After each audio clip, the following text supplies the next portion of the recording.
Cinema ಶೈಲಿಯಲ್ಲಿ ದರೋಡೆಯಾಗಿದ್ದು bike ಸಮೇತ ಯುವಕನ ಬಳಿ 31 ಲಕ್ಷ ಹಣ ದೋಚಿದ ದುಷ್ಕರ್ಮಿಗಳು ಪರಾರಿಯಾಗಿದ್ದಾರೆ. ಬನ್ನೇರುಘಟ್ಟದಲ್ಲಿ ಸಿನಿಮಾ ಶೈಲಿಯಲ್ಲಿ ಅಡಗಟ್ಟಿ ಯುವಕನ ಬೈಕ್ ಸಮೇತ ದರೋಡೆ ಮಾಡಿರುವಂತಹ ಘಟನೆ ಬನ್ನೇರುಘಟ್ಟದ ಸಕಲ್ವಾರ್ ರಸ್ತೆಯಲ್ಲಿ ನಡೆದಿದೆ. ದುಷ್ಕರ್ಮಿಗಳು ಹಾಡುಹಗಲೇ ಯುವಕನ ಮೇಲೆ ಲಾಂಗ್ನಿಂದ ಹಲ್ಲೆ ನಡೆಸಿ ಬೈಕ್ ಸಮೇತ 38,000 ಹಣ ದರೋಡೆ ಮಾಡಿ ಪರಾರಿಯಾಗಿದ್ದಾರೆ. ಕೈಲಾಸ್ ಎಂಬ ಯುವಕನಿಂದ ದರೋಡೆ ಮಾಡಲಾಗಿದ್ದು, ರಾಕೇಶ್ ಎಂಬುವರ ಬಳಿ ಕ್ಯಾಶ್ ಪಿಕಪ್ ಕೆಲಸ ಮಾಡಿಕೊಂಡಿದ್ದಂತಹ ಕೈಲಾಸ್ ಉಡಾನ್ ಕಂಪನಿಯ ವಿವಿಧ ಬ್ರಾಂಚ್ಗಳಲ್ಲಿ ಹಣ ಸಂಗ್ರಹ ಮಾಡುವ ಜವಾಬ್ದಾರಿಯನ್ನು ಹೊಂದಿದ್ರು.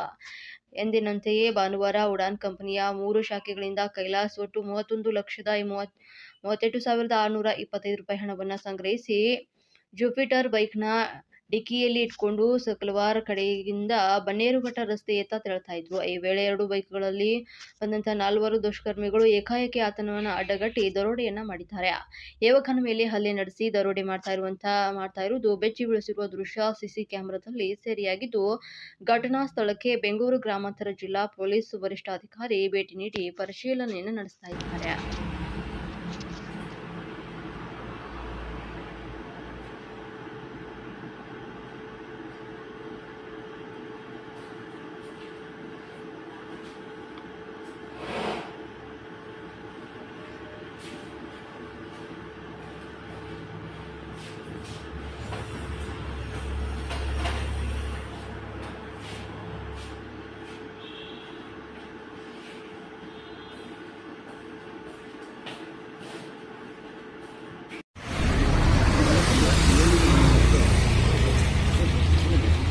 ನೀವೇ ತಾನೇ ಇರೋದು ಬೆಳಗ್ಗೆ